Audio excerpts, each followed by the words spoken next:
Oh boy, it's that time again for the annual Christmas boxes, with the two hottest being the Dark Angels and Imperial Knights box. Rest in pepperoni is my hopes for a Skaven box. Now, I myself own pretty much every single Imperial Knight in existence, and I've also magnetized them, so you don't have to suffer figuring it out yourself. Also, quick side note, if you want to magnetize all the head options for the Lion, I did make a short on that a while ago. So, magnets, how do they work? And don't give me none of that science shit. Anyways, it's time for the Great Imperial Knights Magnetization Compendium, unless GW gives us a new knight for the Codex. So welcome back everyone, it's me the Warhammer Complainy Guy, Riven/Handy, destroy all wallets, maker of terrible financial decisions, back with another video explaining how to magnetize all your Imperial or Chaos Knights so you too can know my pain. First things first, some of the supplies you'll need can be bought from various sources, and these are just my suggestions. But what you'll need to magnetize your knights are drill bits that can be used for power drills and pin vices. I'll tell you which sizes you need when they're relevant to certain knights. Next is the most obvious, the magnets. If you're in the United States, you can go to Apex Magnets. It's where I buy all mine since they sell them in bulk. So depending on the magnet size, you can get anywhere from 50 to 100 magnets for less than $10. This is also just a forewarning, but the most important tip is to make sure before you ever glue a magnet that all your polarities are the same, or else you're going to have a bad time. Next is obviously glues. It can be either super glue or two-part epoxy depending on the size of the knight, but that's really only for Acastus Knights and Titans. Then finally is some green stuff, since you might need to make a base with a magnet to sit on top of. Anyways, I've kept you waiting long enough, let's start with the plastic Armigers. So if you want to magnetize their torsos, use 7x2mm magnets. You need to embed one right under this part right here and then attach one inside the torso. You also need to shave down the ball joint since the magnet in the torso interferes with it. Then for the arms, you can use either 4x1mm magnets or 5x1mm magnets. To mount the magnets in the upper arm, just clip off the lip that would have attached to the lower arm, then shave out the inside of it, add some green stuff, and shove that magnet right on in there. For the carapace weapons, I use a 2mm drill bit and some 2x1mm magnets to drill directly into the hole that's on the carapace. Then for the weapons, shave off the pin and drill directly in the center where the pin used to be and drop a 2x1mm magnet in there. For the Moiraxes, to magnetize the torso, it's exactly the same as the plastic Armigers since they're a hybrid kit. For the weapons, you need 4x1mm magnets and a 4mm drill bit. Clip off just enough of the resin on the weapon mount to glue a magnet, then drill out the inside of the upper arm and glue in your other magnet. And if you did it right, it should look something like this. Next up is the Questoris Knights, and this is going to be the most painful out of all of them since there are so many weapon options.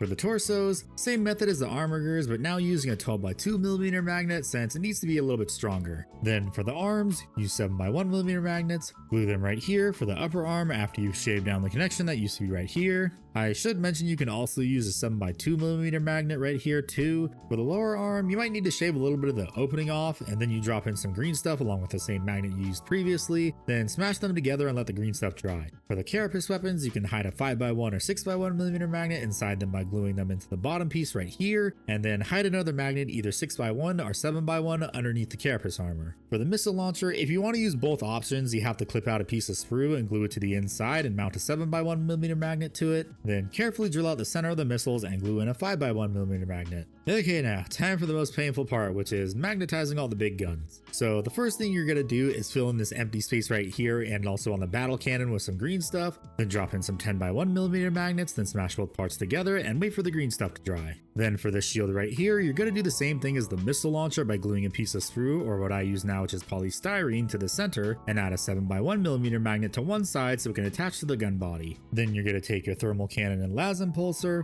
fill with green stuff, drop in a 5x1mm magnet, and then smash them together and wait for the green stuff to dry. Now if you want to use the various ammo bins, use a 3mm drill bit to drop in a 3x1mm magnet starting with the thermal cannon tanks right here in the center, then mark it with a paintbrush and press it against the weapon body to find where you drop your other 3x1mm magnet. Also, for the battle cannon ammo bins, you do need to glue in a piece of sprue like you did for the missiles. If you want to magnetize the torso shields, add a 4x1mm magnet on the backs of the shields, then on the inside of the shield, glue another 4x1mm magnet backed with some green stuff. But if you did all the magnetization and green stuff work correctly, congratulations, you can now use every single Questoris Knight. Except for the Megara and Styrex because I don't own those yet.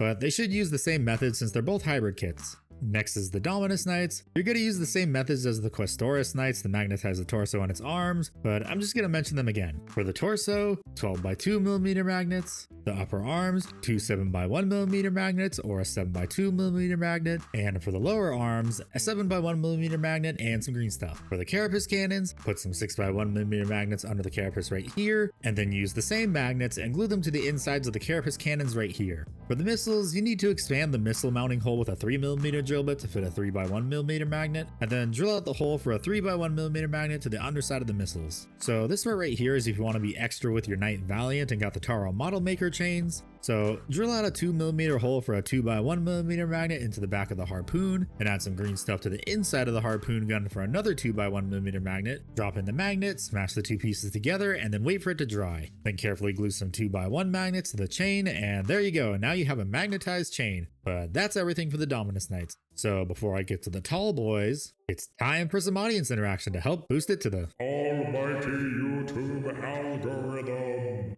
So maybe drop a like and subscribe please, because your support and engagement for this elaborate post of a channel only helps it grow and reach more Warhammer and Battletech fans. And also because it would be really awesome if I could hit 10,000 YouTube subscribers by the end of the year.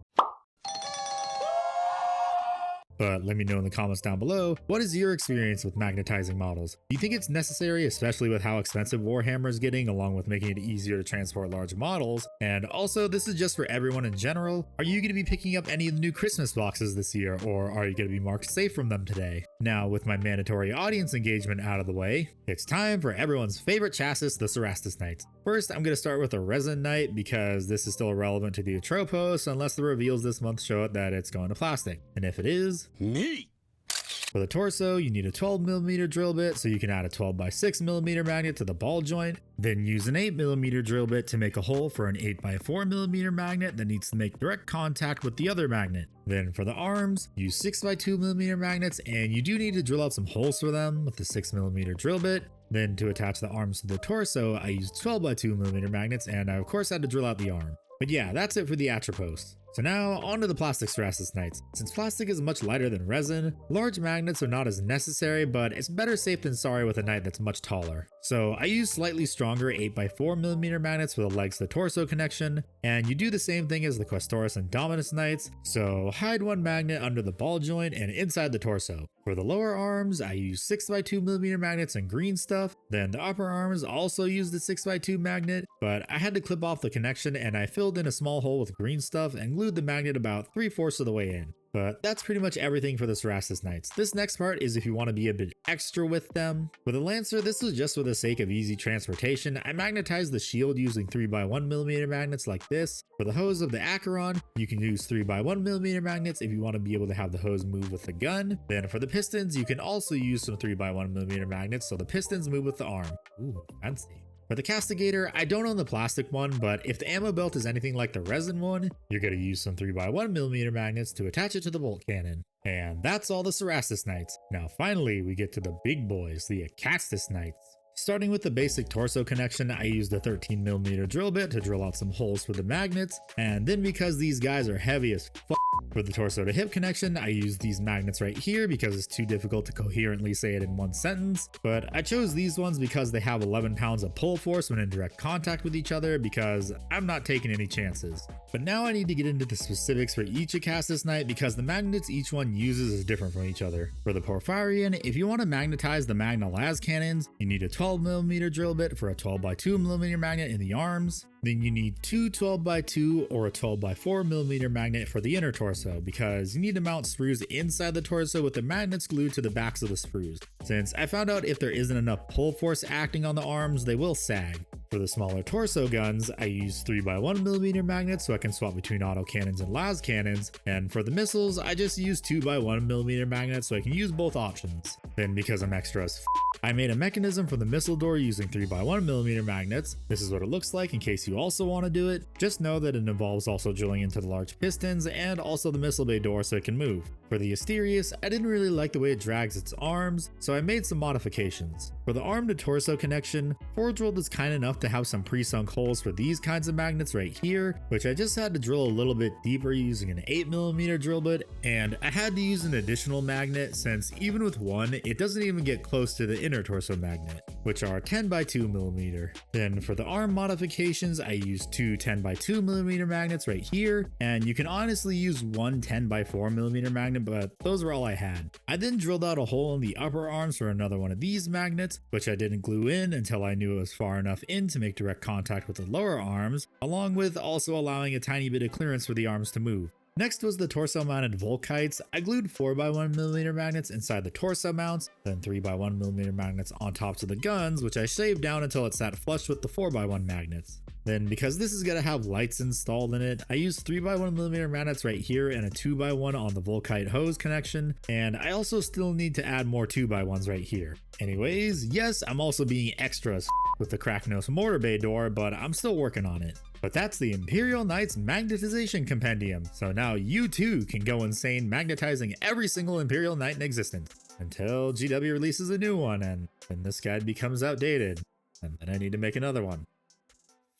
Anyways, if you made it to the end of the video, thanks for watching. If you want to support the channel, hitting the like and subscribe button helps more than you think. And maybe let me know in the comments down below your thoughts on the subject of today's video. If you want to show me some of your cool miniatures, be it Warhammer, Battletech, or any other miniature war game, I do have a Discord server. Or if you want to get some live feedback on your miniatures, you can catch me live right here on YouTube and Twitch. I stream 3 to 4 times a week. But if you really want to support the channel, becoming a channel member also helps too, since it allows them to make a bullshit excuses to my parents about why I totally need to get the next new Imperial Knight model. Anyways, I gotta go make more terrible financial decisions, so I'll see you on the next video, and remember, being poor is a choice.